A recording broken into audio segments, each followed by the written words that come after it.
இந்த இண்டஸ்ட்ரியில் ஒரு வித்தியாசமான சிந்தனையுள்ள ஒரு டைரக்டர் சர்வைவ் பண்ணணும்னா what should he or she two?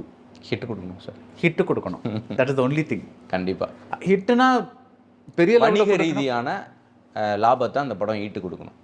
That is it should be a commercial success. தியேட்டரில் ஓடணும். Theatre, especially theatre. இப்போ சில சமயம் இப்போ இதுக்கு we have few movies, say for example Mandela இல்லை சூரரை போற்று, இதெல்லாம் வந்து ஓடிடியில் தான் வந்தது. ஆனால் அது வந்து இது தியேட்டரில் வந்திருந்தால் என்னவா இருக்கும் அப்படின்ற ஒரு கேல்குலேஷனில் அந்த டைரக்டர்ஸ்க்கு அடுத்தடுத்த படங்கள் பெரிய அளவில் கிடைக்குது.